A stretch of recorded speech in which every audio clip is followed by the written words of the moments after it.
Bueno, estamos en un nuevo programa de Socio de la Fuerza, en este caso con Leo Yola, escritor y amigo de esta casa, ¿no? De la casa de Kamikaze. ¿Cómo andás, Leo? Muy bien, muy contento de estar acá en el programa, pero sobre todo, como bien decís vos, de estar jugando de local. Claro, sí, con tantos cambios, ¿no? A la vez. Sí, extrañamos, pronto vamos a volver con Locro, pero es lindísimo ver cómo siempre le ponen tanto amor y cómo va creciendo la radio. Buenísimo. Bueno, vos tuviste Locro Western, un programa de radio como durante 3 años, ¿no? En Kamikaze.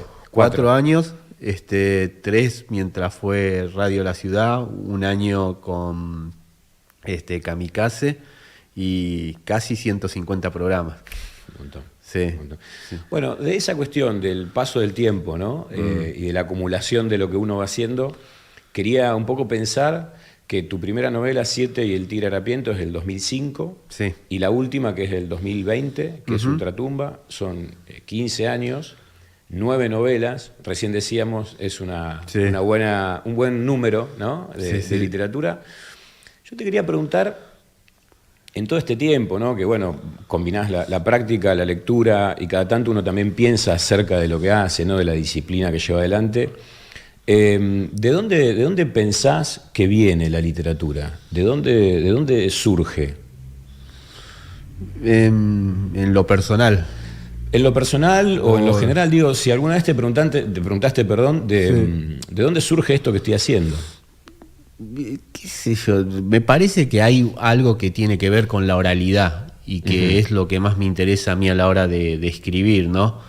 Entonces, todos necesitamos estar con alguien. Y en algún momento, bueno, se empezaron a formar las tribus o lo que sea, todo. Y además de ser operativos en qué le tocaba hacer cada uno, había alguien que contaba qué pasó en el día, ¿no? Eso que es tan, parece ordinario, ahí, ¿cómo fue tu día? Esa pregunta. O no sabes lo que me pasó en el laburo. O todo ya es, nada, está en el ser humano, Claro. ¿no? Y hay gente que lo cuenta mejor que otra. La misma anécdota, no solamente por el punto de vista que cambia todo, sino hay gente que tiene como más facilidades y también cuestiones muy personales, ¿no? Claro. El lenguaje gestual, la sonrisa, lo canchero que puede ser o no. Y también ahí empieza el código de ficción, ¿no? Porque uno, si lo cuenta tal cual fue, por ahí no es entretenido. Entonces ya sabes cómo vas a hacer las pausas, algún comentario, cosas que vas agregando, y bueno, ahí se empieza a narrar, ahí empieza lo literario. Es interesante lo que decís, porque esa explicación se ajusta perfectamente a la manera en la que están escritas tus novelas, por ejemplo. Y porque a mí también me interesa mucho contar sobre las personas que conocí, que compartí algo, ya sea un momento o gran parte de la vida. Todos los personajes de ficción que yo escribí, todos están basados en gente que conocí. Y asumir ese rol, o papel, o función, no sé, pongámosle el nombre que querramos, ¿no? De ser escritor. ¿Es algo que también lo transitaste de esa forma? Es decir, vino junto con la práctica, y en realidad vos sos escritor porque escribís, pero eso no significa otra cosa. ¿Cómo lo vivís? Mirá, conforme fueron pasando los años, y de hecho así me presentaba acá en cada programa de Locro Western, yo me defino como una persona que lee y escribe. Creo que la figura del escritor muchas veces, además de estar sobrevalorada, está manoseada, y he conocido lamentablemente más gente que dice ser escritora y que no escribe ni lee tanto, ¿viste? Claro. Entonces, a mí lo que me pasa, por más antipático que suene, pero que creo que es una realidad enorme, sí es un arte, pero sobre todo es un trabajo, es un laburo. Una cuestión de oficio. Hay una cuestión de oficio, todo, y que por eso también se han aprovechado históricamente de lo que hacemos nosotros. No es que vos te sentás y sacás un párrafo, sacás una contratapa, sacás un texto para decirle al público en 5 minutos, en 1 hora o incluso un día. Estás mucho tiempo para que de verdad ese texto tenga vida, de verdad ese texto tenga llegada. Y no se tiene que arreglar tipo, bueno, después te invitamos una cerveza o alguna cosa, ¿no? O bueno, venite a esta feria del libro, te pagamos el micro, te pagamos el hotel, son 12 horas de viaje, todo, das una charla. Sí, está corrida la dimensión del trabajo, ¿no? Totalmente, pero también ¿por qué? Porque no tenemos un organismo, no tenemos un sindicato, no tenemos una asociación, porque también para hacer un trabajo de esa índole hay que dejar de lado la escritura y hay que dejar de lado el ego. Yo tengo la suerte de pertenecer a Argentores como guionista porque adaptaron Kryptonita al cine. El director Nicanor Loretti y el guionista Camilo de Cabo no solamente necesitaban mi bendición, sino que viera el guión todo, y yo vi ya una etapa previa al rodaje, muy pocas giladas, di una opinión. Y bueno, ahí ya entré y después sí hice los guiones de Nasta Super, la serie, y también empecé a laburar como guionista. Argentores es una institución que parece lamentablemente de otro país, por lo bien que funciona, por lo aceitado que está, pero a la vez te encuentran la historia de Argentores, que quienes fueron los socios fundadores y todo, es gente que dejó de lado su carreras muy exitosas en pos de un bien común, y que eso está hace décadas. A nosotros nos falta eso, ¿no? Entonces, cuando uno agarra y dice, sos escritor, hay una fantasía enorme con respecto a sos escritor. La gente que se piensa que tenés la vida ordenada, que tenés toda la biblioteca atrás, el saco con pitucones, la pipa, y que te levantás y no tenés un problema económico, como la gente que piensa que somos todas y todos Bukowski. E incluso se podría pensar que los problemas son parte fundamental de tu obra, ¿no? Che, sufrí un poco porque de ahí viene la inspiración. Sí, totalmente. Y incluso más de un crítico ha dicho barrabasadas con respecto a que uno vuelva a estar en la mala, claro, como para volver a tener la ferocidad inicial, y es, mirá, no, ese precio no, y si me agarrás iracundo te diría que te toque la mala a vos, claro, y la verdad no se lo quiero desear tampoco a nadie. Claro. Pero volviendo a lo que vos preguntabas, en mi caso particular me agarró laburando. Yo terminé la novela Siete y el Tigre Harapiento, la primera que escribí, la mandé sin pensarlo mucho a un concurso alentado por los compañeros del taller, quedó finalista, no lo podía creer, obtuvo una mención, no lo podía creer, pero mientras ya estaba escribiendo la segunda. Y a mí, cuando después la publican El Tigre Harapiento y viene la editorial española a querer comprar El Tigre Harapiento, no llegan a un acuerdo económico con la editorial de acá. Los españoles me agarran y me dicen, ¿tenés alguna novela inédita? Tenía 2. Tenía la segunda que escribí, Hace que la noche venga, y estaba terminando Chamamé. Y si yo no hubiera seguido escribiendo, si no hubiera seguido laburando y no tenía algo inédito, los españoles me hubieran dicho, bueno, cuando tengas algo, por favor, mandalo, y lo que me dieron a mí hubiera ido a parar a otro colega, a otra colega. Y tuve esa suerte yo, ¿pero por qué? Porque me agarró laburando. Entonces yo tenía un libro ya publicado, un libro que le había ido bien en crítica, pero que no había trascendido al mundo lector. Había quedado en algo que es muy escueto, muy ombliguista, que es el mundillo literario. Claro. Y después me pasó esta suerte enorme, que yo cuando dije soy escritor, fue cuando tuve que hacer el pasaporte para irme a España y tuve que poner la profesión. Y fue tipo, bueno, pero yo ya me vengo dedicando a esto, poco lo que me pagan, pero me estoy tratando de mantener con esto. Entonces sí, soy escritor y lo puse en la profesión y fue como un orgullo, pero lo exhibí ahí, claro, en el pasaporte, pero después me parece que es eso, nos dedicamos a leer y escribir. Claro, ahí en ese momento, de alguna manera, vos decís, soy lo que hago, ¿no? Sí. Recién decías, hay mucha gente que es un poco más de boquilla, ¿no? Sí. Ahí te quería preguntar, ¿cómo te llevas o cómo te relacionás con el ecosistema de la literatura en la Argentina? Que tiene, viste, todos sus circuitos, que como todo circuito exige algunas cuestiones para pertenecer. No pertenecer a ese circuito tiene un costo, bueno, cosas que vos sabrás muy bien. ¿Cómo te manejás ahí? Y voy donde me invitan.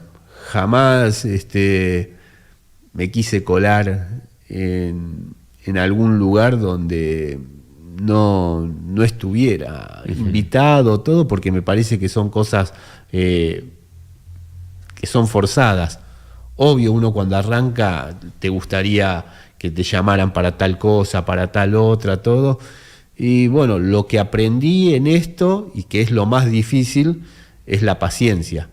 Igual mi carrera en ese aspecto es atípica. Yo he tenido mucha suerte, publiqué enseguida empecé a girar y todo. Entonces puedo entender la ansiedad en otros colegas, y lamentablemente cuando esa ansiedad lleva a un resentimiento.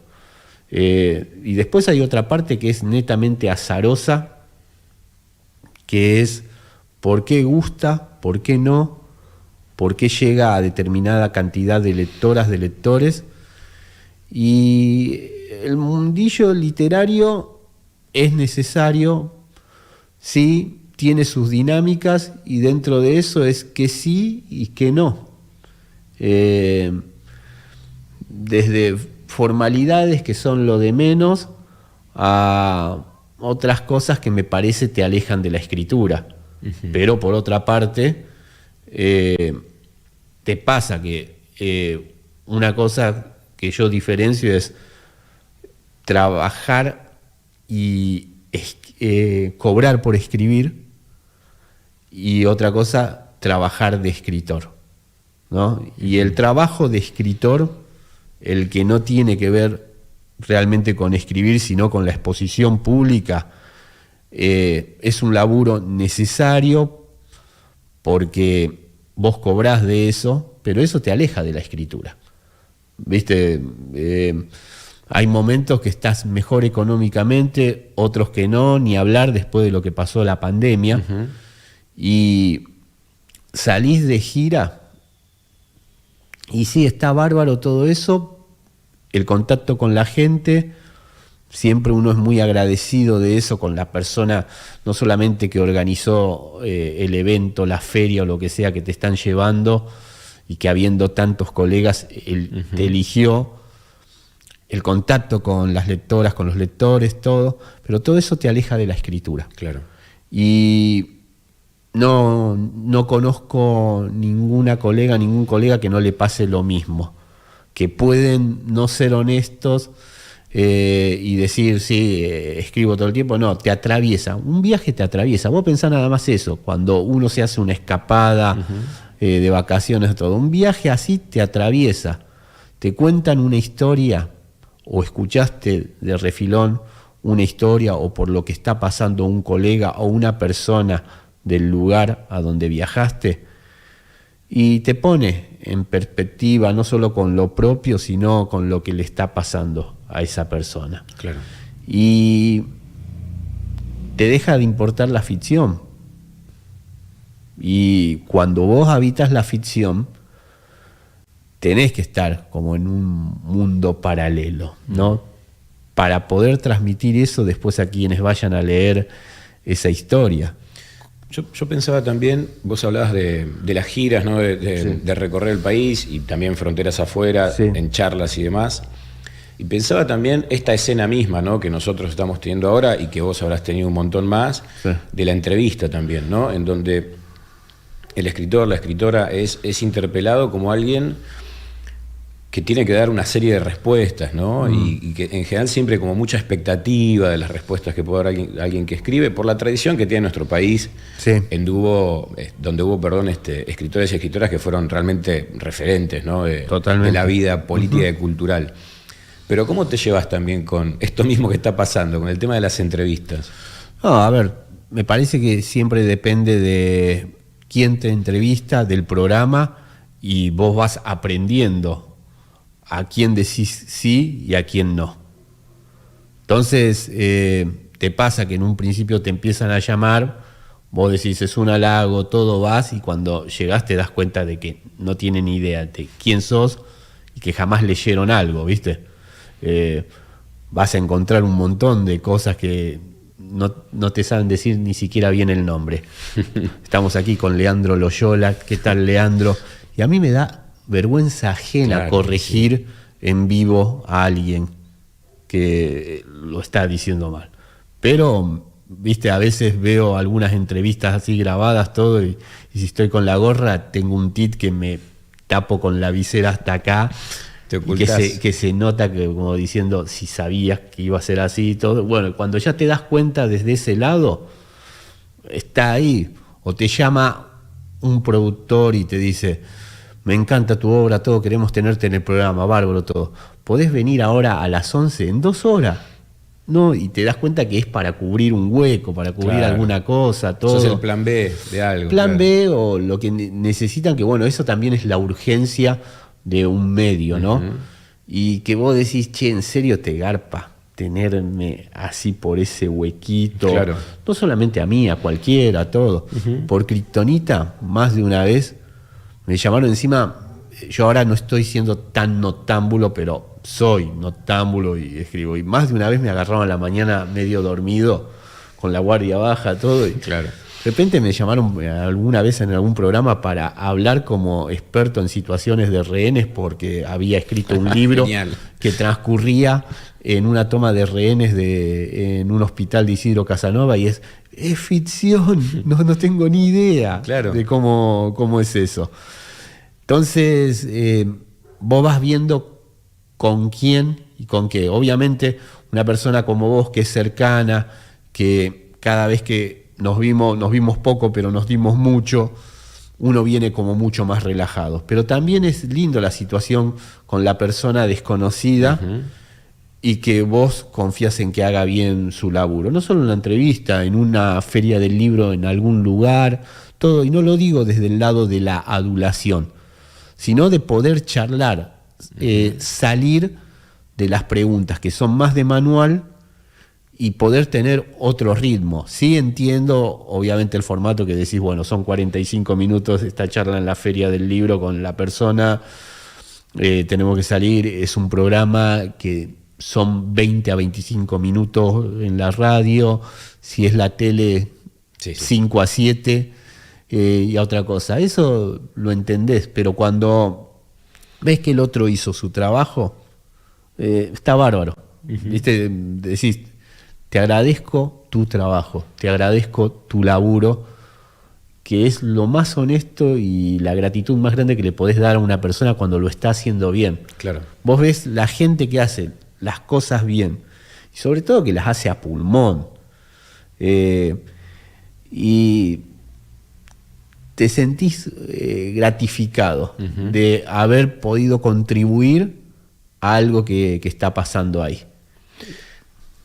Vos recién, bueno, y es una palabra que en este tiempo mencionaste un montón, ¿no? Bueno, junto con la oralidad y la charla y demás, también el trabajo, el hacer, el oficio.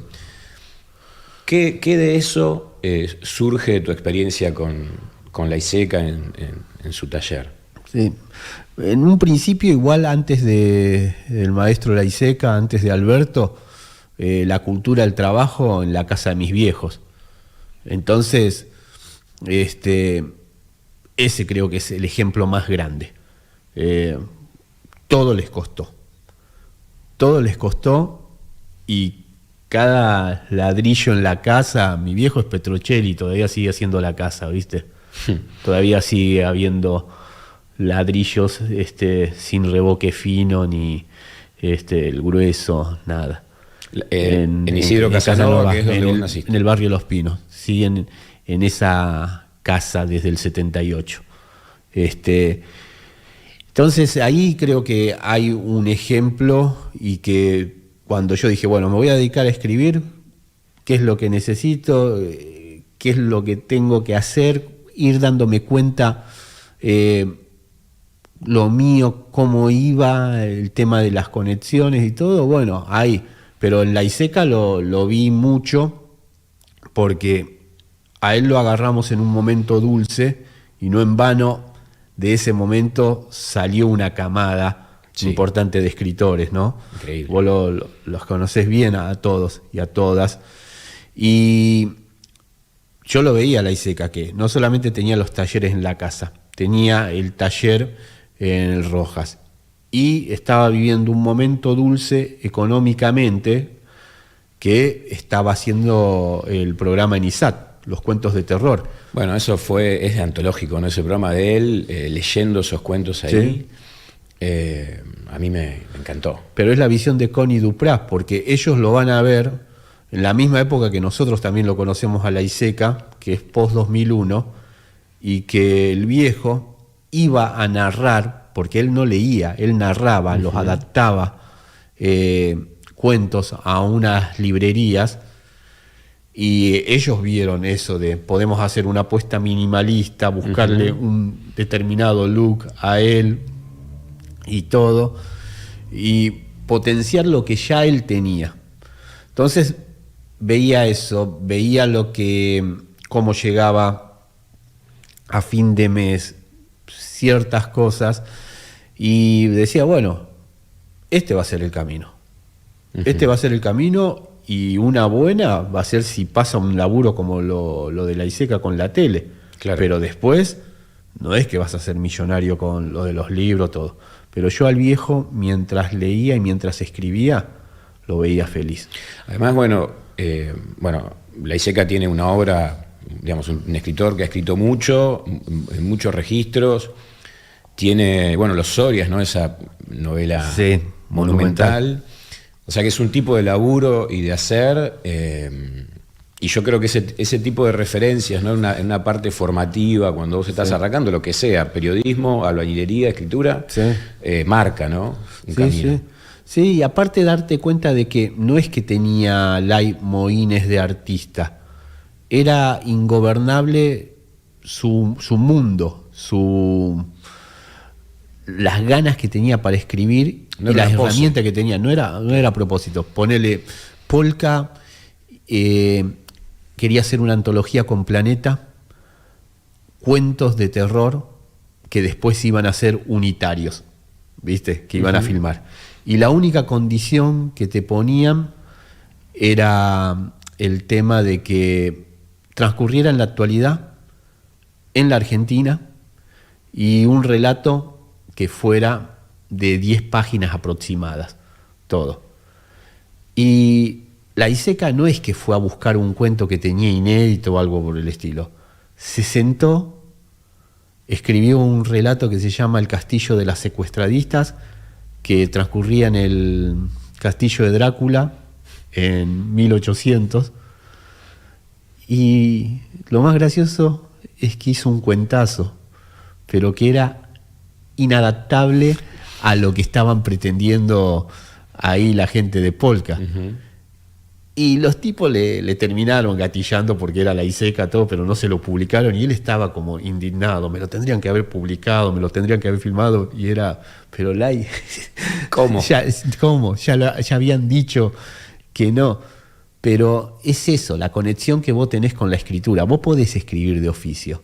Y más de una vez me ha pasado que a mí me han invitado a antologías o algo que fue a pedido. Y funcionó eso porque hice la ISECA no al extremo, sino que lo llevé hacia lo que yo quería hacer, hacia lo que soy yo, escribiendo y hacia mis intereses. Uno de los libros que más quiero y que he tenido la suerte de que también le gusta a la gente es una saga, que empieza con un libro que se llama Santería, escribí el segundo que es Sacrificio, todo, y eso fue un pedido. Y vino la mujer y nos dijo, ella es una argentina que vive en Londres, que viene del mundo del cine, fue productora de películas hollywoodense, fue una de las productoras de Troya con Brad Pitt y toda la historia, y ella había cumplido 25 años de casada y el marido le dijo, ¿qué querés que por las bodas que son las de plata, ¿no? O algo así. Algunas de esos metales. Sí. Y ella dijo, yo quiero poner una editorial de literatura policial, porque en mi casa cuando se donaban libros, se donaban los policiales porque se consideraba literatura menor. Y ella era una apasionada de la literatura policial. Pero ella tenía muy en claro que no escribía. Entonces en su cabeza tenía una idea de personajes que fueran como los detectives no tradicionales y quería que pasara en la Argentina. Entonces a mí para eso me convocaron al último y yo no pude elegir. Y me dijeron una parapsicóloga en los 90. Y yo decía, no puedo que sea parapsicóloga, no puedo ponerme a estudiar astrología mismo porque la ISECA sabía mucho de astrología, claro, y sabía que era un tema que era todo un asunto y teníamos un deadline, nos daban un anticipo importante, teníamos un año, pero igual a veces un año no te alcanza ni a palos para meterse a eso. Pero sí, yo sabía que podía contar algo desde los santos populares y algo desde la adivinación de las cartas con la baraja española, porque es algo que había visto, que tenía ahí nada más que refrescar. Lo tenías ahí. Claro. Entonces le digo, puedo esto de cabeza, y tuve la suerte de que me dejaron ir hacia ahí. Y son re personales esas dos novelas. Claro. Sobre todo la segunda. No solamente entran familiares, entran cuestiones de injusticias que nos tocaron vivir, ver, todo, y eran, entre comillas, por encargo. Los dos mejores relatos que creo escribí son para dos antologías en el mismo año. Una sobre el peronismo, que es Un grito de corazón, en el que yo hago un cuento de terror y fantástico que se llama El fantasma y la oscuridad, y otro, una antología que es Los días que vivimos en peligro, narrar sucesos laterales mientras estaban ocurriendo cosas en las que peligró la democracia. Y a mí me tocó Costecchi y Santillán, y hice un cuento que se llama Gengis Khan, sobre la muerte del luchador de catch que hacía de Gengis Khan en Titanes en el Ring, que era el sodero de mi barrio. Entonces, efectivamente era el sodero de tu barrio. Sí. Ahí como que aprendías mucho también, ¿viste? Porque decías, este tipo que está en la tele no se salvó, está laburando todos los días. Recién en el 2012 terminan de asfaltar todo el barrio, pero la única que siempre fue asfaltada era una calle que se llama Bermúdez, y nosotros íbamos con todos los pibes a Bermúdez a esperar ver qué pasara con el rastrojero, con los sifones, ¿viste? Y cuando el tipo nos veía, la ponía en punto muerto, ¿viste? Pasaba por inercia y pegaba, giraba la cabeza y pegaba el alarido del Gengis Khan, y todos gritábamos, y era lindísimo. Y más de una vez el tipo venía pensando en otra cosa, o venía tarde, todo, y veías pasar el polvo, ¿viste? Nos cortaba el rostro, era tipo, no gritó el Gengis Khan, que esto y aquello, todo. Entonces, nada, ¿viste? Nos dispersamos mucho los que escribimos y todo. Pero volviendo a todo esto que comentaba, bueno, es más o menos así. Cuando de sentarse a escribir se trata, cada escritor y escritora tiene lo suyo. Isabel Allende, por ejemplo, contó que todos los años comienza a escribir sus novelas cada 8 de enero y Clarice Lispector solo escribía cuando la inspiración la interceptaba y sin ánimos de agradarle a nadie. ¿Pero esas cosas no pueden cambiarse? ¿Acaso quien escribe es esclavo de sus propios métodos? ¿Y si cambia el método, cambia la escritura y cambia quien escribe? En todo este tiempo, Leo, ¿desarrollaste, me imagino que sí, pero sos consciente de tu método para escribir? ¿De cuál es la manera en la que empezás? Sí. ¿O es más bien algo intuitivo? Siempre tiene que estar lo intuitivo y siempre tiene que estar lo nuevo. Sí sé cómo puedo llegar a escribir de forma profesional, cómo yo me puedo sentar y ponerme a hacer un texto y sé que voy a sacar una primera versión por oficio. Pero lo que más aprendí es que cuando me pongo a escribir ficción, cuando me pongo a escribir mis cosas, necesito de una imagen, necesito de algo que me motive, de algo que no sea solo la enunciación de voy a hacer esto, ¿viste? Uh-huh. Y por lo general lo primero que aparece es una canción. ¿Una canción? Sí, una canción que no necesariamente después tiene que estar explícita, que no tiene que estar expresa, escrita en el texto, sino que yo diga, este texto para mí suena como el One Hit Wonder de W, por favor no te vayas, Please Don't Go, porque me acordé del video, porque me acordé del estribillo, porque me acordé de una chica que me gustaba y cómo lo bailaba o cómo lo cantaba. Y eso después no está, como te decía anteriormente, así de literal en el texto. Sí, no necesariamente es parte de la escritura que el lector recibe de manera directa. No, digamos. Pero yo tengo que sentir que el texto tiene que ser esa chica cantándolo, esa chica bailándolo, esa parte del videoclip. Uh-huh. O sea que hay una banda de sonido ahí detrás, sí. A veces muy bajita. Sí. Bueno, La Iseca, ¿no? Claramente una referencia. Vos también dijiste, hay otras referencias que no vienen del campo de la literatura, sino que son mi familia, mi viejo, la cultura del laburo. Pero hoy, ¿no? Mirando un poco hacia atrás, ¿cuáles podrías decir que son escritores y escritoras que hayas conocido, que hayas leído, ¿no? Que de alguna manera te acompañan cuando vos escribís? Y de escritores que conocí, Miguel Ángel Molfino, un colega que ha tenido una historia de vida tremenda, su familia, de hecho ustedes han entrevistado a su sobrino, y que más allá de haber estado preso durante la dictadura, las torturas que sufrió y todo, él se volcó a la escritura del policial, pero sin referirse a todo lo que le pasó ahí. De hecho, él es muy amigo y vecino de Mempo Giardinelli, y un gran cuento de Mempo Giardinelli, que es Kilómetro 11, es una anécdota de Molfino. Entonces yo lo veo a Mike y es en algún punto esa canción de Oasis, ¿viste? No mira el pasado con odio.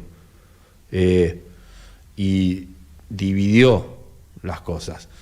Siguió la lucha, siguió buscando justicia por todo lo que le pasó, pero después tiene su mundo privado a la hora de la escritura. Y los policiales que hacen me parecen increíbles. Gracias a él conocí a un escritor entrerriano, pero que está radicado en Formosa, que es Orlando Van Bredan. Uy. Un grosso. Sí. Un grosso, un tipo que ganó uno de los últimos premios MC. Amo la literatura de él, pero creo que escribió el libro definitivo sobre el Gauchito Gil, y es un libro de ficción. Y es bellísimo, Colgado de los tobillos, que es la subjetiva del gaucho, viste que lo mandaron a matar, ninguno se animaba a matarlo, lo obligaron al carnicero, y el carnicero, para darle que no sufra tanto, lo colgó de los tobillos para que le vaya toda la sangre a la cabeza, para que esté lo más adormilado, para que no sienta el degüello. Y es más o menos en tiempo real lo que él estuvo colgado, y mientras la famosa metáfora o realidad, cada uno sabrá cuando le toque el momento de irse de gira, de que ves pasar toda tu vida en el instante previo a que te toque perder, ¿viste? Y yo, me han sido importantes porque son, mejor dicho, porque siguen con nosotros por suerte y siguen escribiendo, siguen en actividad, de la generación de la ISECA, pero muy diferentes y con una alegría con la escritura que también la ISECA la tenía, pero distinta. Entonces me parecieron ejemplos, ¿no? Y de no estar pensando quién los va a editar o quién no.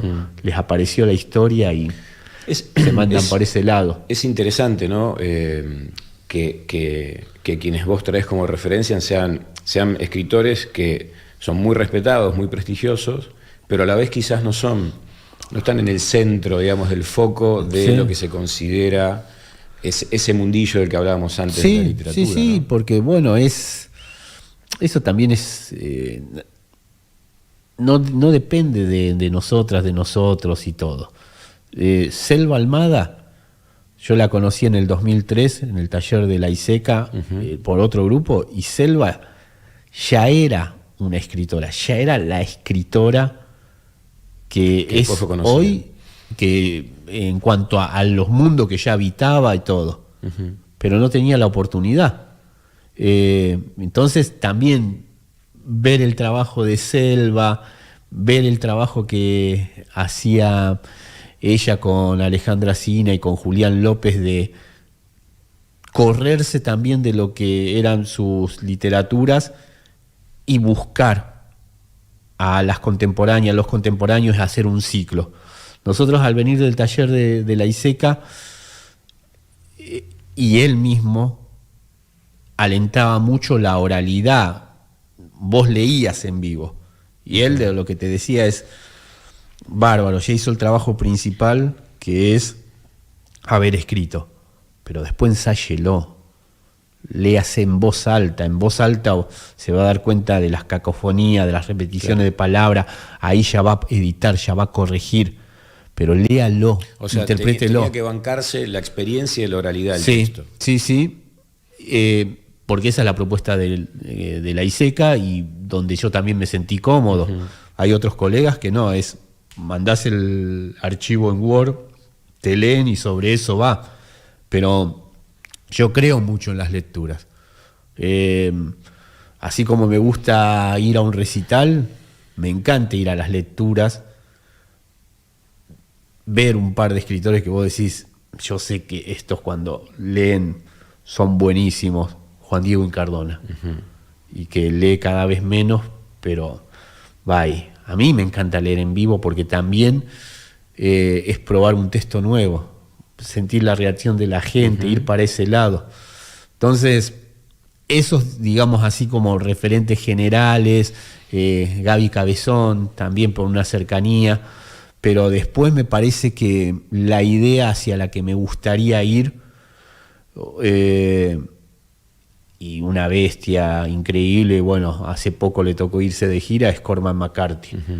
Cormac McCarthy se corrió completamente de la figura del escritor y a la vez se convirtió en ese momento, en esos años, en un mito viviente. Por eso el hecho de no dar entrevistas. Puso por delante las historias, puso por delante sus personajes, dejó que analizaran, que sacaran las teorías que quisieran de sus libros, y en eso me hacía acordar a la ISECA, que Lai te decía, vos le pusiste el punto final, pero el libro va a tener tantos finales como lectoras y lectores tengan, porque cada uno cuando leemos, estamos leyendo un libro en un momento determinado de nuestra vida, con una experiencia acumulada a ese momento, referencias, lo que te está pasando, todo. Y el libro lo vas a terminar asociando a eso, más todo lo que tenía tu bagaje. Sí, y poco importa lo que el autor o la autora diga. De hecho, viste que hay autores que hablan mucho acerca de lo que podríamos llamar el sentido de su literatura. Sí. Y sin embargo, a veces te das cuenta que hay obras que la interpretación de los lectores y de la sociedad en su conjunto desestima lo que el autor dice de su obra, ¿no? Sí. Bueno, sí, está bien, lo escribiste vos, pero es una opinión más. Tal cual. Y me parece también que por algo el libro tiene esa autonomía, tiene esa vida, y tiene que estar muy errado para mí, sobre todo desde lo político, como para decir, no, pará, no. No, claro, acá se malinterpretó. Acá se malinterpretó. Decir.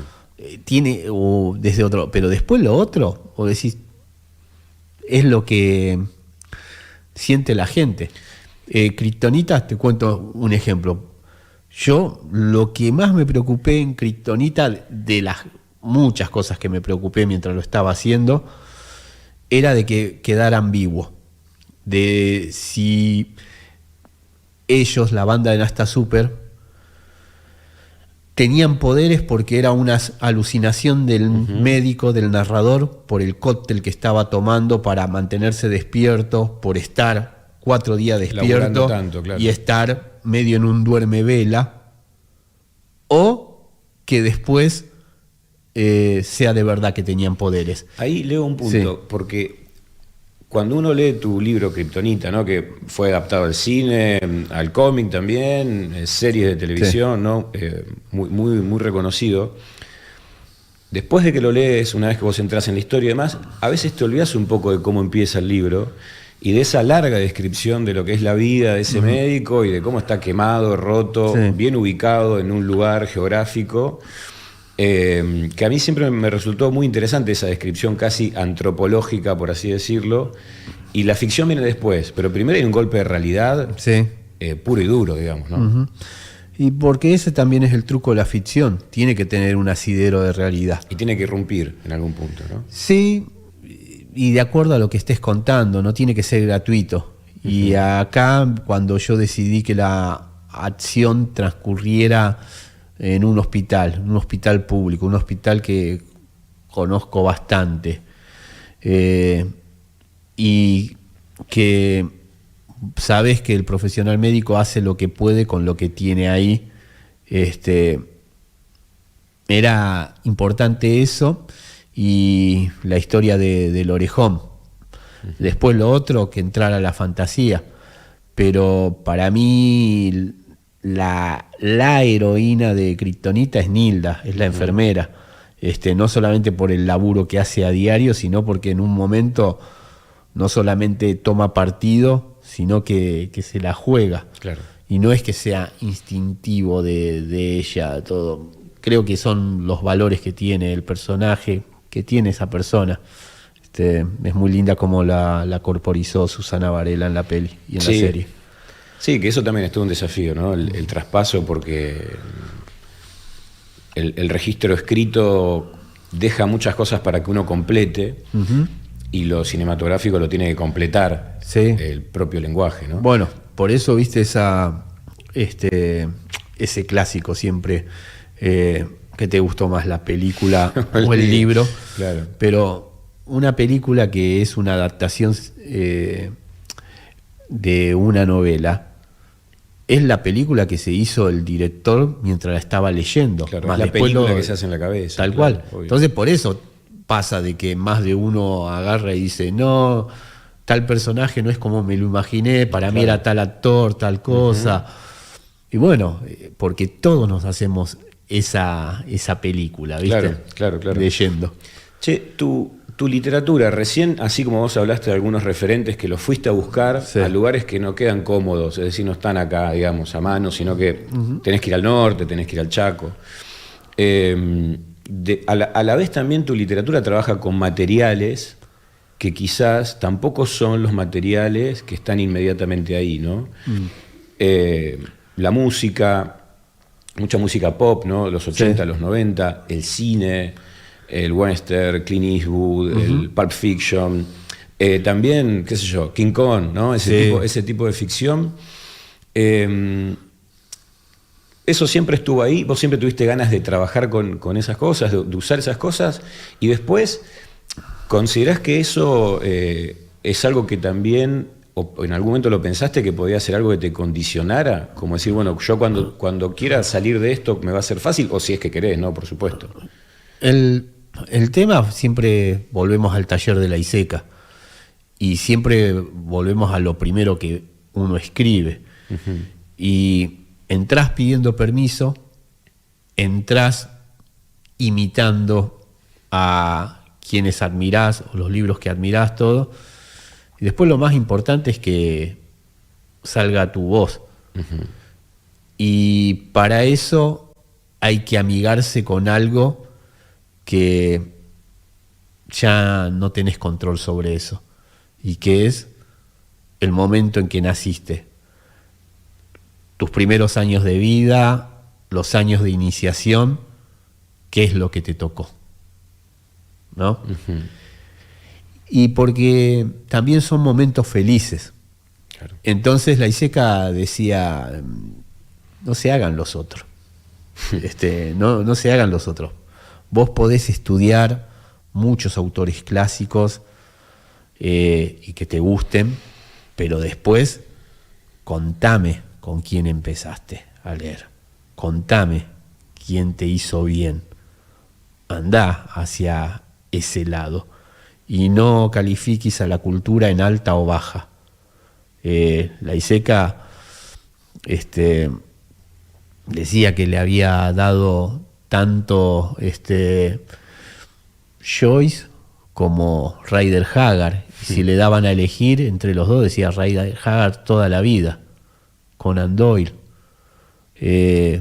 porque fueron sus primeras lecturas, pero a la vez, o Poe, y a la vez él veía las películas de la Hammer, y el viejo, más que a Bela Lugosi de Drácula, lo quería a Christopher Lee, ¿viste? Y porque también era eso, para él generacional. Claro.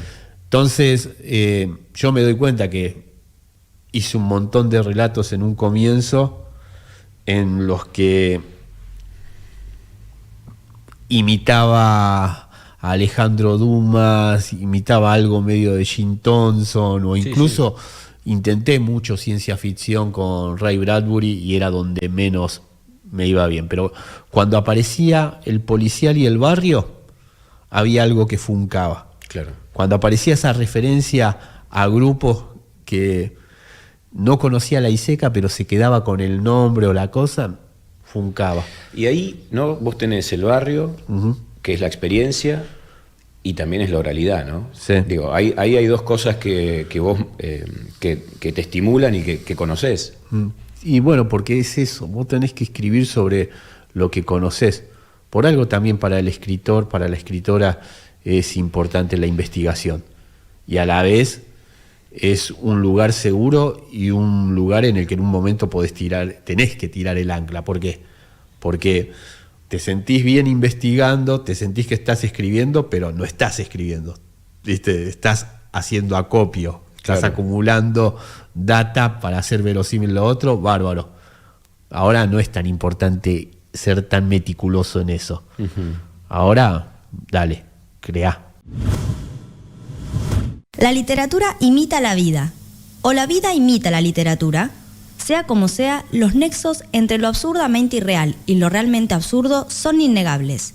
Las experiencias cotidianas en los barrios, las disputas familiares, la pérdida de un amor, la migración, la incondicionalidad de la amistad, son temas recurrentes en poemas y novelas, pero también en la pantalla grande y chica. ¿Cómo conviven los libros con las plataformas? Y con la música, un entrecruzamiento nada fácil en una era donde reinan el mainstream y el streaming. Recién, Leo, hablábamos del tema de la experiencia, el barrio, la oralidad, pero ¿cómo haces para transformar eso después en una ficción? Y para que no sea un texto, no sé, de un registro directo o que pretenda ser, no sé, realista, por así decirlo, ¿no? porque a la vez uno podría escucharte, no conoce tus libros, no te escucha y no se imagina que va a haber un Superman que cae en la matanza, ¿entendés? Claro. O sea, vos ahí estás haciendo algo que es una decisión fuerte, ¿no? Uh-huh. Y creo que lo primero es como una idea, y esa idea se te va instalando, ¿viste? Primero, como todo, es una idea y decís, no, mirá si lo voy a hacer. Y después decís, ¿por qué no? Y después le empezás a encontrar ciertas vueltas, y siempre también hago la misma comparación. Vos sos papá, ¿no? Sí. Bien, todo. Bueno, ¿viste? Nos pasa a todos los que hemos sido padres, ni hablar las madres, todo, que en el momento que la mamá queda embarazada, ves embarazadas. Sí, claro. En todos lados. Estaban ahí, pero no eran parte de tu mundo, parte de lo que vas a estar ahí, ¿no? Y nosotros, como padres, estamos desde un lugar muy pasivo, o sea, acompañás todo, pero la mujer es la que... Sí, y empezás... Tiene un protagonismo distinto, tal cual, por supuesto. Pero viste que empezás a incorporar términos, empezás a hablar por semanas, no meses. Todo un proceso que creo que por algo también se dice que escribir un libro es un parto, la salida de un libro es como el nacimiento de un hijo. Creo que es una analogía que no solamente es un lindo piropo para el proceso, sino que es muy real para quienes pasamos por esa experiencia única de ser padres, porque cuando se empieza a concretar la idea, cuando ya se te instala, empezás a ver eso por todas partes. Claro. Y si lo compartiste con tu círculo íntimo, y en el círculo íntimo hay colegas, te dicen, si vas a escribir sobre eso, ¿leíste esto? No, tomá, léelo. ¿Viste esto? No.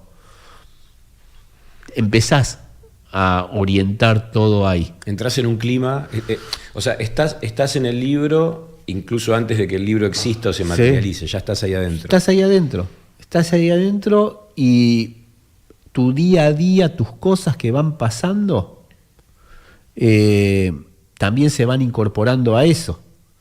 Entonces, no es tan que vos agarrás y decís, bueno, siempre va a estar el barrio. La historia está pidiendo barrio, va a ir ahí. Pero de repente te pasan cosas que no te lo imaginás. ¿Viste? Qué sé yo, por ejemplo en Chamamé. Inesperadamente, dando una vuelta por la Ferrere, adentro de una casilla tenían una rocola. Y me encantó verla, a la rocola, todo. Y me quedó ahí. Era algo más de los 90, más sí. De otro momento, todo. Y después un día me doy cuenta en uno de los flashbacks que digo, voy a usar la rocola, voy a usar la imagen. ¿Y cómo hago? ¿Que la tenían en una casa, todo? No como se usaba. Como si estuviera ahí, y ahí creé ese lugar, el bar del Tincho Barrilete, que es Tincho Barrilete por una canción que escuchaba mi viejo en un simple, que ni siquiera sé quién era la banda. Yo le pongo muchos nombres de intérpretes que escuchaban mis viejos y que hicieron eso, una sola canción popular, lo que se conoce claro. Como un One Hit Wonder. Todo.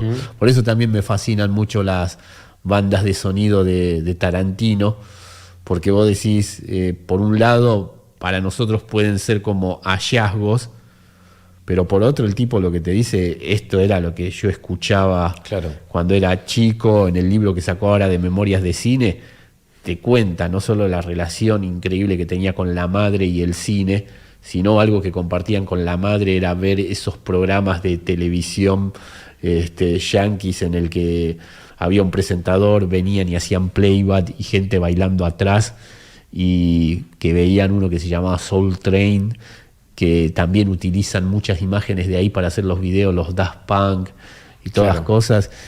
Entonces, bueno, me parece que te vas nutriendo de eso. Claro. Eso. Vuelve.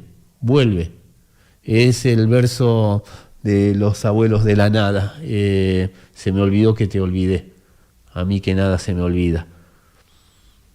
creciste, te tocó lo que te tocó en tu prontuario, fuiste papá, un montón de cosas, y de repente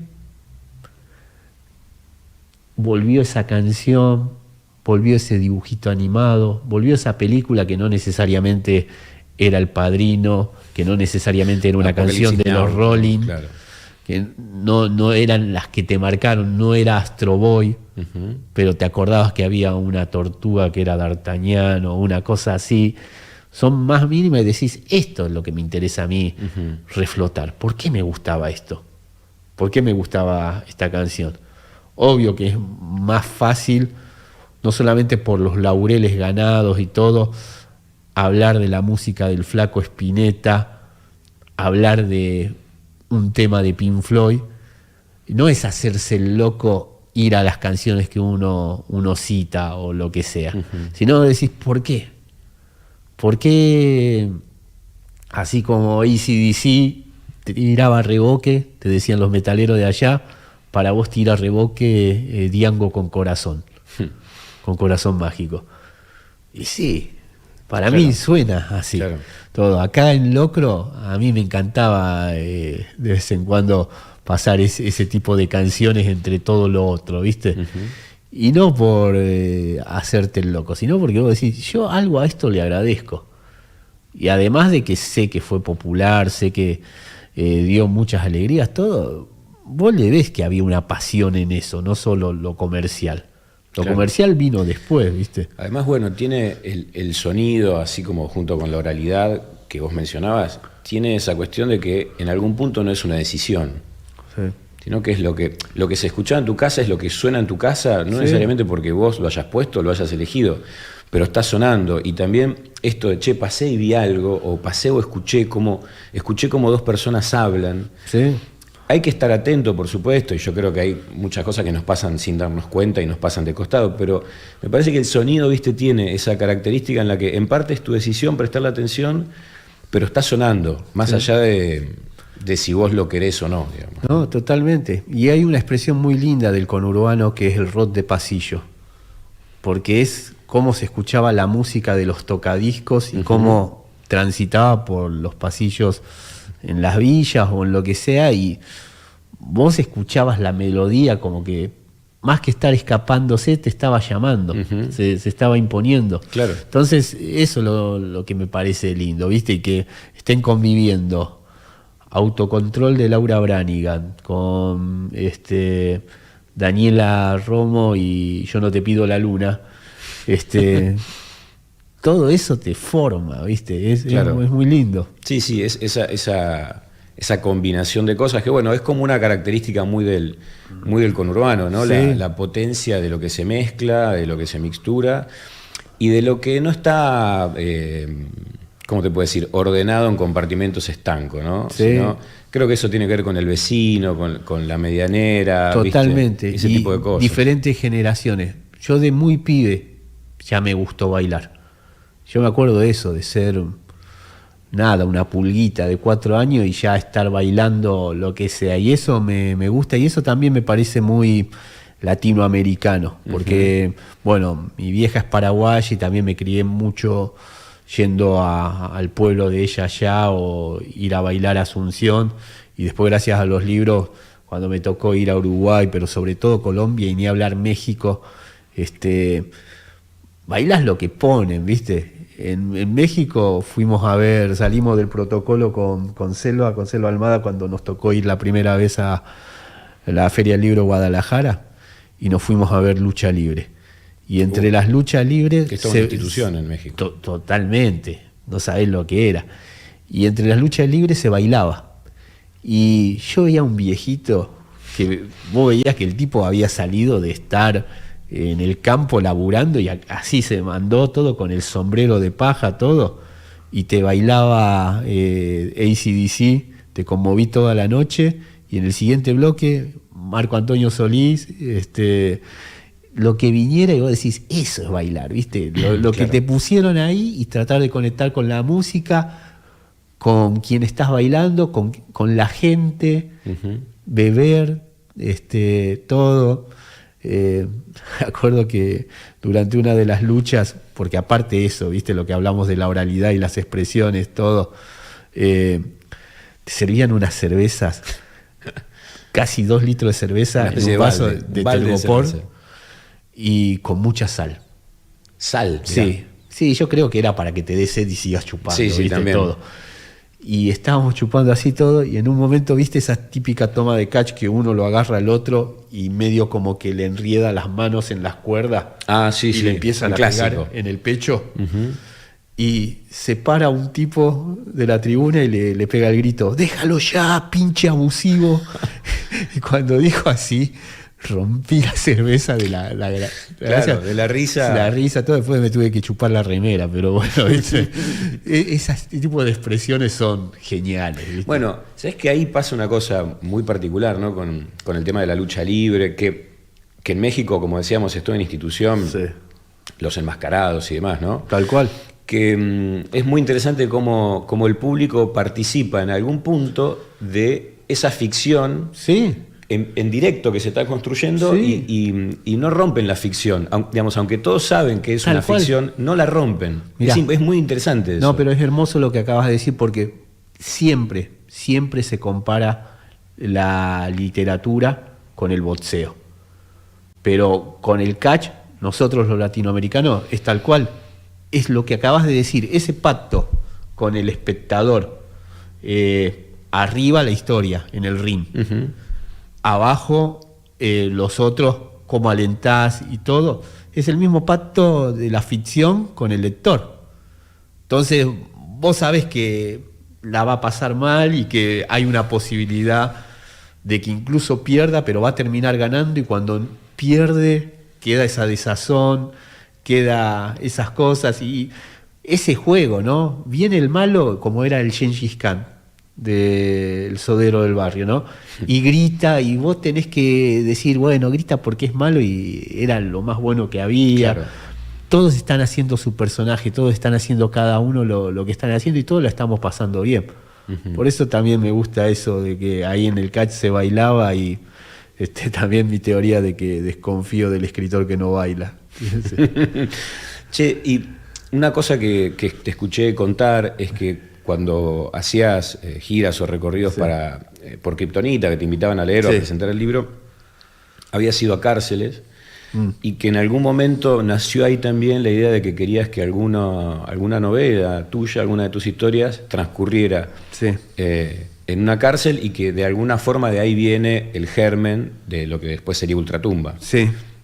Yo empiezo a ir a unidades penitenciarias en el 2012, en marzo del 2012. Fue una experiencia, la primera, como todo, ¿no?, que marcó bastante, porque el día anterior había ganado Kriptonita el premio Libro del Año ahí en Palermo. Cena, mucho lujo, mucha fiesta, linda, obviamente un gran honor. Y al otro día, bien temprano a la mañana, yo ya había quedado con Quique Ferrari y Juan Matió, dos, uh-huh, colegas excelentes, que daban un taller rejas adentro en el Instituto Agote, muy cerca de donde habíamos estado celebrando lo del premio del Libro, uh-huh, del Año. Y como siempre tuve la postura de que voy a donde me llevan los libros y todo, empecé a ir a eso, a las unidades penitenciarias,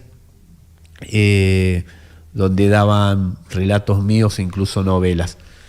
Y vas aprendiendo un montón, ¿viste?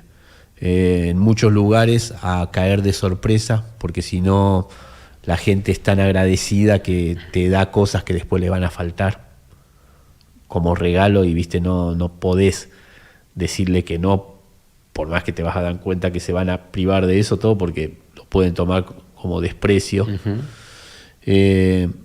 Y después puedo ir, responder preguntas, todo, pero lo que más aprendí es a escuchar.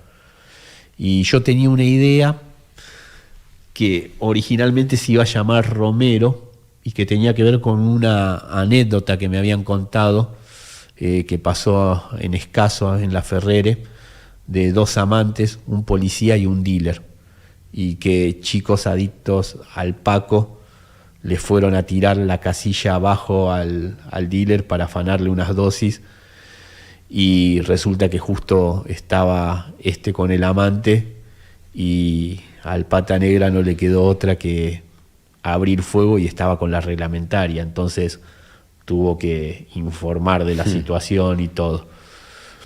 Y había empezado a bocetar algo y me gustaba porque tenía como una estética medio de videojuego. No soy gamer ni nada por el estilo, pero tenía un momento que iban retrocediendo el Cana y su amante mientras se le venían todos como si fueran zombies, y llegaban a donde se hace como una Y en el pasillo, quedaban separados y se alcanzaban a ver a través de las casillas, y ahí veían cómo, y no se podían ayudar todos.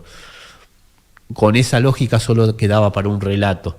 Y yo quería explorar el género zombie, porque siempre me gustó como subgénero por cómo entra todo lo social ahí. El zombie, viste, en definitiva, no es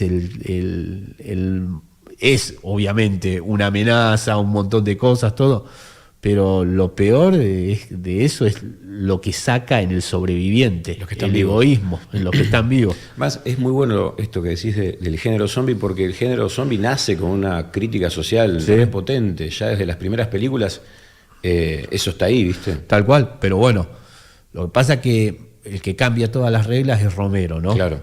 Y después lo que más o menos los estudiosos llaman el zombie radiactivo, el zombie que viene de parte de los milicos, que no sabes cómo es la historieta.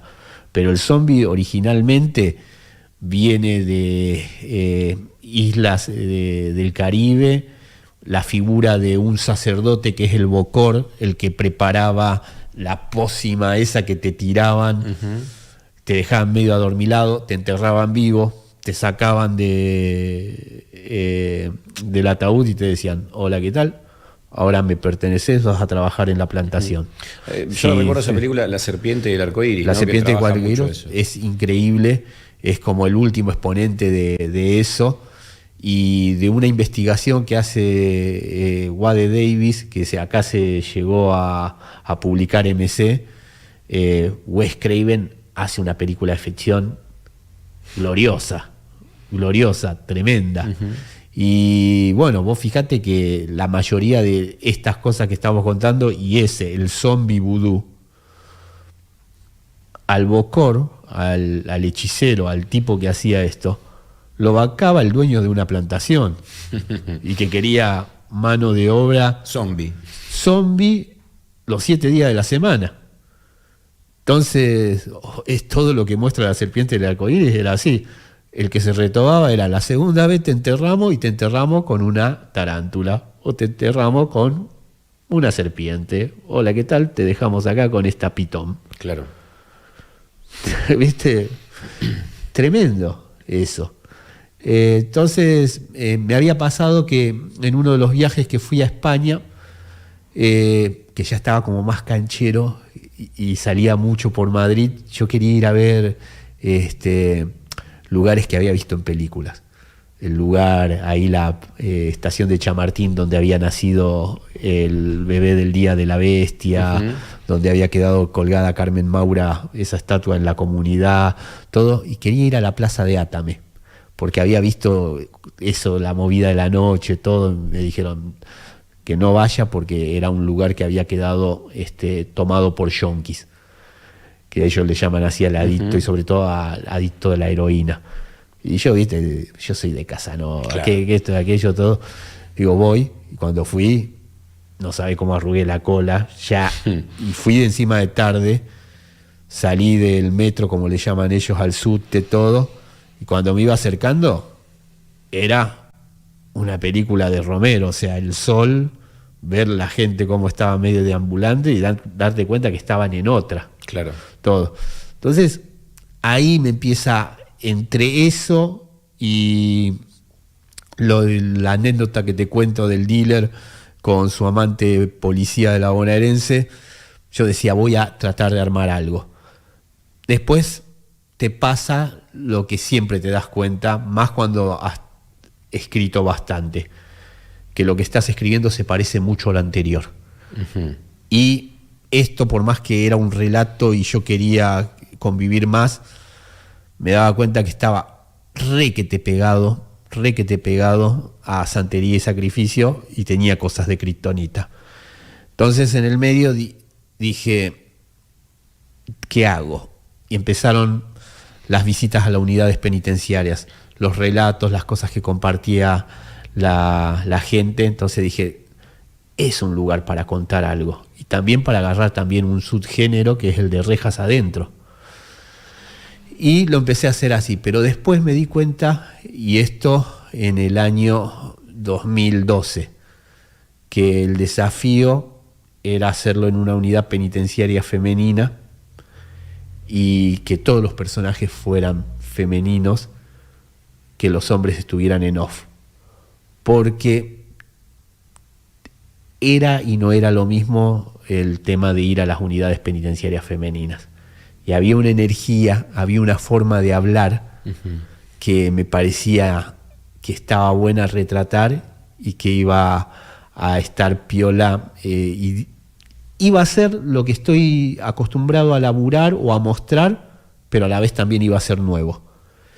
Y después ya me empecé a animar y a leer en las unidades penitenciarias, como leo en jornadas literarias, capítulos de Ultratumba, para que las chicas me dijeran esto sí, esto no, cuidar desde ese lado, y también tener muy en claro que no era un libro de denuncia, que era un libro de ficción. Claro.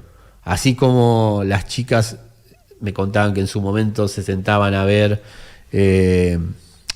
Mujeres Asesinas, que era su programa favorito, o los muchachos se sentaban a ver El Marginal y verlo desde la ficción, desde lo exagerado, claro, y todo.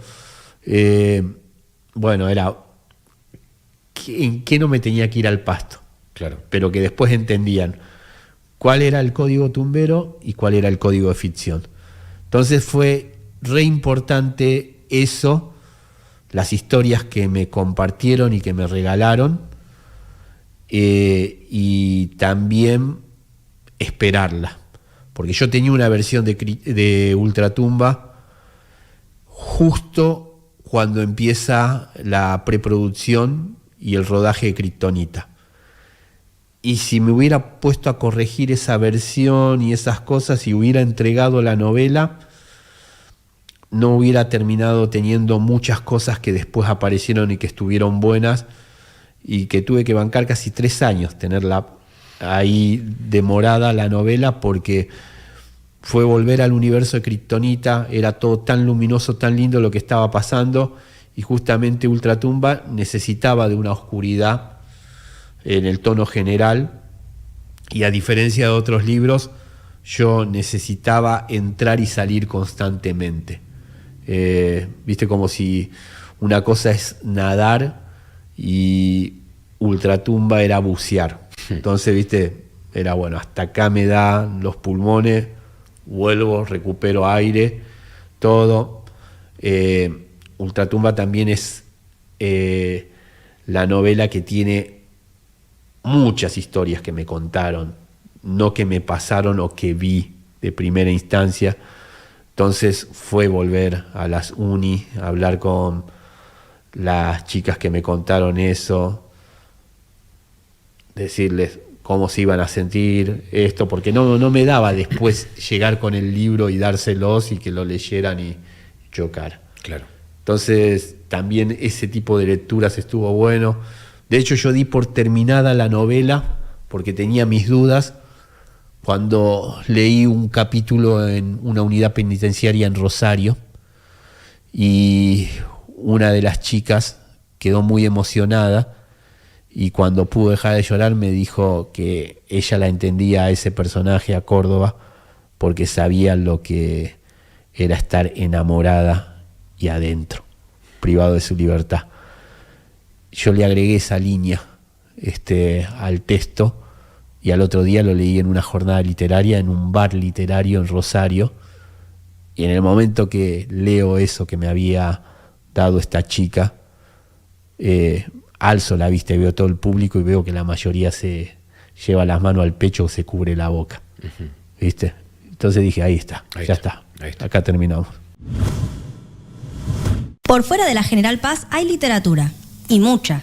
En distintos puntos del conurbano están surgiendo nuevas plumas, pibes y pibas que se toman la labor de escribir como una cosa seria, como un espacio habitable desde donde se construye y lucha. Pero ¿cómo es escribir parándose en los márgenes literarios del obelisco? En una Argentina que pareciera tener solo una voz, hay quienes insisten y apuestan por una diversidad literaria y territorial. Bueno, recién mencionabas, Leo, a Van Bredam, ¿no? Y otros escritores que están por fuera del circuito del obelisco, por así decirlo, y sus alrededores. Bastante más allá de la General Paz incluso, ¿no? Uh-huh. Te quería preguntar si sos de estar al tanto y de intercambiar cosas con escritores y escritoras de otros puntos del país. Sí, es la literatura que más busco. Porque después tenés la suerte de por ahí compartir una mesa y poder charlar de esos procesos. De hecho, la invitación cuando hizo la gente de acá, de esta casa, para el programa, me era importante que fuera un lugar de difusión de nuevas autoras, nuevos autores, todo.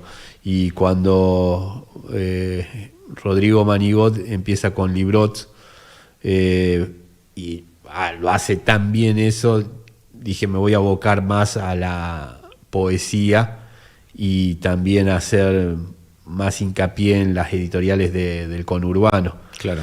Y también en autores de acá, del oeste. No solo porque también me gusta la literatura que están haciendo y me siento cercano a eso, sino que me parece que hay voces muy potentes y que tienen que hacer el circuito que es... No hay con qué darle, es así, ¿viste? Tenés que dejar de ser local. El país, pero el mundo en sí siempre es así centralista. Uh-huh. Todo se mueve en una ciudad X, ¿viste? Entonces, bueno, acá hay una movida increíble, por ejemplo en el oeste, de jornadas literarias, editoriales, que son de acá de la zona, todo, pero esos colegas también depende de nosotros, de agarrar y decir, che, ¿por qué no lo invitan a Sergio Gramajo? Claro. Entonces, acá que el flaco es oriundo de La Ferrere, tiene una narrativa que ronda lo lírico a lo Osvaldo Bossi, mucho Esbarra, mucho Yoshua, claro, pero a la vez su impronta. Y en algún punto, no sé si Gramajo lo leyó a Ariel Bermani, que bueno, es un punta de lanza de la literatura del conurbano, pero que es de la zona sur. Entonces, eso y todo lo que tiene que ver con el resto del país, que ahí está haciendo un trabajo increíble, Selva Almada, junto a Raquel Tejerina y a Natalia, que tienen la librería Salvaje Federal, en la que ellas solo tienen autoras y autores y editoriales del interior del país. Bueno, viste que pasa una situación que por una vez que ocurría es ridícula, ¿no? De repente viajás a una provincia o te llega un material de una provincia y decís, che, qué bueno que está esto, ¿no? Sí. Y mentalmente se hace ese movimiento de, che, qué bueno que está esto, y no es de acá, sino que es de Formosa. Y después decís, ¿y por qué no? O sea, no tiene nada que ver. Es decir, en Formosa va a haber tan buenos escritores como en Santa Cruz, seguro, en Río Negro. El problema es que eso no está circulando. No está circulando porque, bueno, también ahí entra el tema de negocios de distribución, librerías y esto, ¿no? De parte de uno. A un Jenny y a un Cúspide no llega. No llega. Y uno muchas veces dice, voy a ese tipo de librerías, pero hay que patear, hay que buscar librerías, hay que comprar en la librería del barrio, apoyar siempre a la librería del barrio, porque le cuesta mucho más que obviamente a las cadenas. Y bueno, también aventurarse, ¿no? Siempre me parece irónico en la Feria del Libro las colas que hay para los stands de Random House y de Planeta, que es, vayan a cualquier librería que los van a encontrar ahí. Acá vayan al Barrio Nuevo, vayan a los stands de las provincias, vayan a los independientes. Hay editoriales que las ediciones son increíbles y que son casi la mitad de lo que sale un libro de las grandes corporaciones. Ni que hablar de que esas editoriales, Leo, también están recuperando obras de la literatura argentina, por ejemplo, que son centrales, pero que no se editan.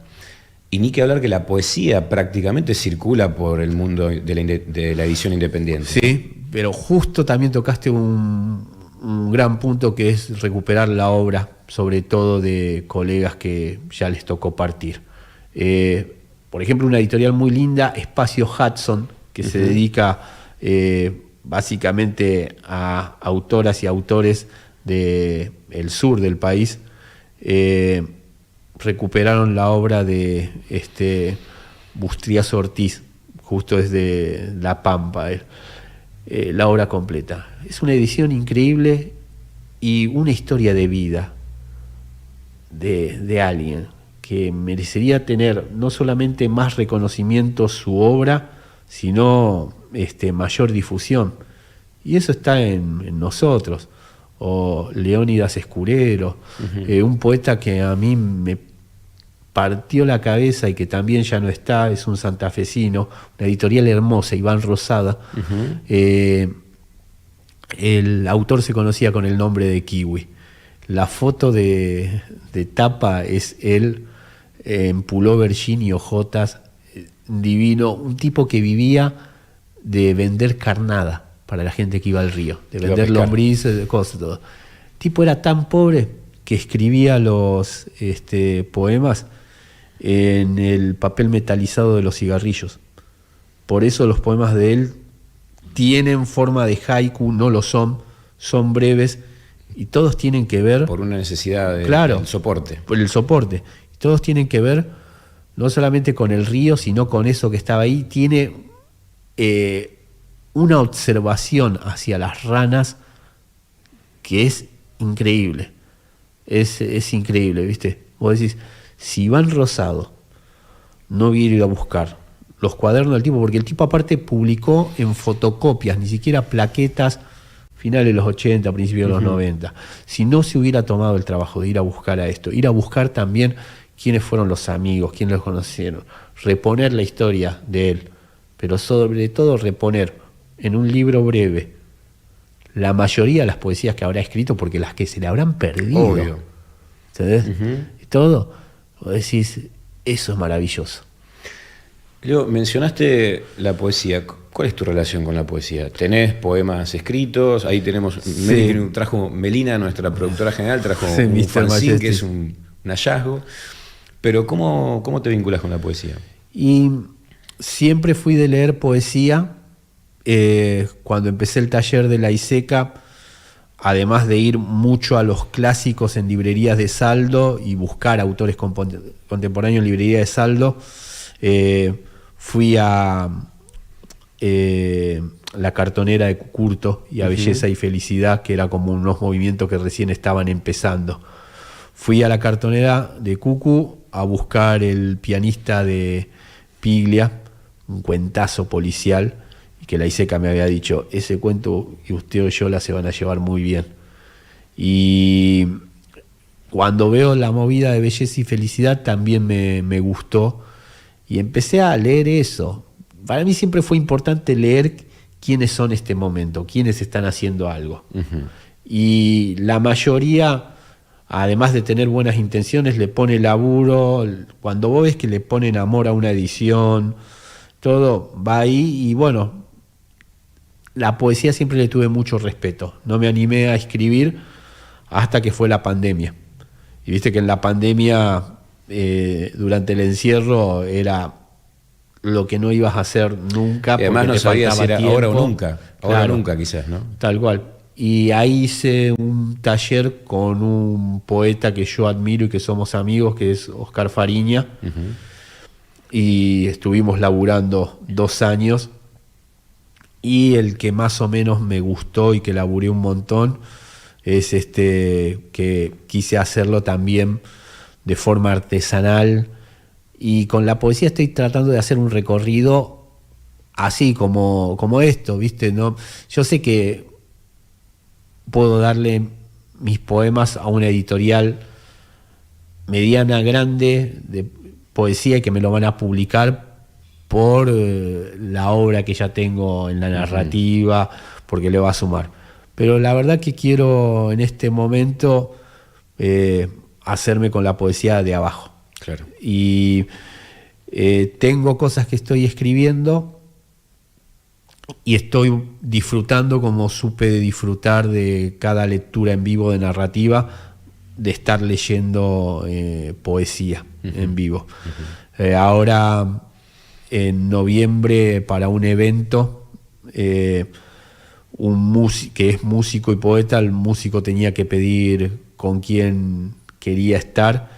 Tuve la suerte que un prócer rosarino, Coqui de Bernardi, la banda actual de él son los Killer Burritos, me pidió para que hiciéramos algo juntos, y empecé a pensar en qué podíamos engancharnos, en cosas que me estaban dando vuelta, y bueno, ahí apareció un primo que ya no está, un amigo que ya no está, un lugar que ya no está en Atalaya, allá en Casanova, que se llamaba Gitana, y Una mala noche. Y sobre eso sé que vamos a estar laburando para que llegue ese momento, leerlo en vivo, y después se verá si se publica o no, pero me gusta también, me gusta laburar un montón y que después sea ese momento. Yo veo que hay muchos poetas que tienen la facilidad del fluir de la conciencia, escribirlo y ya mostrarlo. Yo necesito leerlo muchas veces en voz alta, sentirle la música, sentirme bien con eso, como para poder compartirlo. Claro. Y me cuesta más que escribir una novela. Bueno, pero además porque la poesía, si vos sos un tipo muy preocupado por la oralidad, el ritmo, Sí. La poesía tiene eso con un nivel de intensidad que, claro, te debe envolver en algún punto. Sí, ¿no? pero pasa que cuando conectás con la gente que está ahí asistiendo, es único. Claro. El silencio en una lectura, ante eso, poder alzar la vista del texto y ver a la gente en la oscuridad cómo te está siguiendo o todo, sentir un suspiro cuando se ríen en los momentos que vos pensás, Claro. yo también me divertí con esto, es único. Otro registro, lo audiovisual, ¿no? Vos habías mencionado el caso de Kryptonita 2015, Sí. Nafta Super 2016, la serie Sí. por Space, y sé que estás trabajando en otros proyectos. Sí. ¿Cómo hiciste ese movimiento, ¿no? De pasar de la escritura a lo cinematográfico? Y básicamente es porque también la gente que quiere adaptar lo que uno escribió, quieren que uno esté ahí cerca. Ahora estamos con Chamamé, que va a ser una serie y que adquirió los derechos y la está impulsando un actor y productor, Sergio Podeley. Él es muy conocido, uno de sus primeros papeles fue en Ocupas, hacía del mulo, el ladero del negro Pablo. Y Sergio ha laburado en otros lugares de Latinoamérica y quería hacer algo de superacción, y sobre todo también aprendió a hacer acrobacias manejando. Sergio es un actor muy bueno, pero a la vez también un actor que pone mucho el cuerpo. Está entrenado, sabe también simular combates, todo. Casi escenas de doble de riesgo, pero que las interpreta él La mismo. interpreta él y que les da un plus interesante.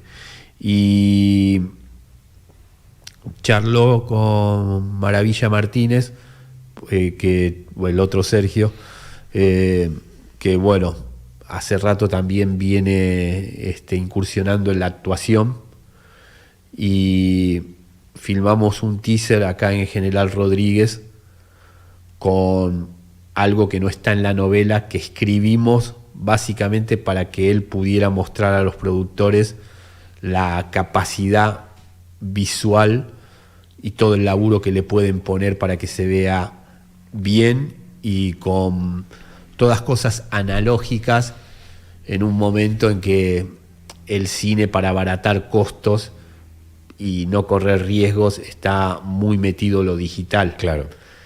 Entonces, Sergio lo que te dice es: yo no quiero autos haciendo lo imposible a lo Rápido y Furioso porque lo generan con el CGI. Uh-huh. Yo quiero autos de verdad, que se abollen de verdad, uh-huh, así no tengan esa espectacularidad falsa que uno ya está comprando. Él dice: yo quiero las películas de los 70. Claro. Tenemos muchos puntos en común. Vos también es un axioma del policial, un axioma de bajo instinto: un loco reconoce a otro. O sea, por algo Nicanor para Kryptonita nos terminamos juntando. Con Sergio también enseguida era hablar de referencias que la teníamos todas vistas: La fuga del loco y la sucia, Dos pícaros sinvergüenza, claro, Duques de Hazard. Eso, hacerlo hoy, hacerlo acá. Que hay gente sumamente talentosa, compatriotas, pero que no tienen la oportunidad de eso. Nosotros, cuando hacíamos la película de Kryptonita, pero sobre todo la serie Nasta Super, muchos técnicos, mucha gente que labura detrás de cámara nos venía a decir: queremos laburar con ustedes, no solamente porque no hay laburo, sino porque queremos hacer cine de género. Claro. Queremos hacer acción. Acá no se hace acción. Queremos hacer esto. Bueno, el cine de género, las series de género, también son algo que ha quedado un poco de costado, ¿viste? El género, está bien, estuvo muy bueno ese proceso en el que las cosas se fueron hibridando, sí, pero también después se fueron perdiendo algunos gestos muy propios, muy característicos de algunos géneros que estaban muy buenos en sí mismos, ¿no? Sí, totalmente, pero en el universo de las series y lo que se conoció como la Edad Dorada, vos tenés como fundacionales dos series diferentes, ¿no? O Los Sopranos, The Wire por un lado, uh-huh, y por otro ¿no?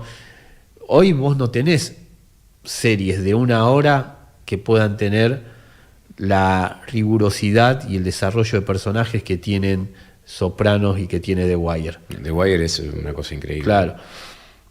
Y por otro lado, apostaba al género, indagaba, no mínimamente, porque se detenía por lo menos en los protagonistas, uh-huh, en sus motivaciones dramáticas, en lo personal, pero estaba yendo para el género. Un híbrido entre las dos sería como lo ideal. Hoy no está ese tiempo para hacerlo. Y está bueno. Acá yo conozco a uno de los referentes del mundo de FX y de Stand Master, que es Franco Buratini. Uh-huh. Y Franco Buratini tiene un traje hace años que quiere que lo prendan fuego. Y dice cualquier cosa y todo. Y no, te dicen no, porque aparte que sale caro hacer la proeza, todo, pero el tipo se entrenó para eso. No solamente es que tiene el traje, tiene, claro, eso, tiene todos los recaudos que sabe que no va a hacer, y dicen no, la vamos a hacer por computadora, y después siempre termina haciendo la escena de que se prende fuego en off, ¿viste? O ya transcurrió, está con maquillaje como carbonizado la, claro, persona, y no lo viste. Podés entender los valores de producción, costos de realización o lo que sea, todo, pero decís, bueno, dame aunque sea una. Claro. Dame aunque sea una de eso, todo. Y esto es lo que me motiva mucho de Sergio Podeley y el equipo que formó, tanto detrás como delante de cámara. Detrás de cámara hay mucha gente que laburó en Kryptonita y que es muy lindo volverse a juntar. Rebeca Martínez en los FX, Manuel Amaglio en vestuario, pero ni hablar, la visión de un artista, y valga la redundancia, la directora de arte Catalina Oliva. Ahora ganó en arte el último Cóndor con respecto a una película que había hecho. Aprendés de toda esa gente, de su proceso creativo. Son cosas que maceran en vos y que son nuevas herramientas para escribir. Leo, muchísimas gracias, te vamos a seguir leyendo y vamos también a ver. Muchísimas gracias a vos, a toda la gente de Kamikaze, y bueno, ya volveremos. Dale, te esperamos. Gracias.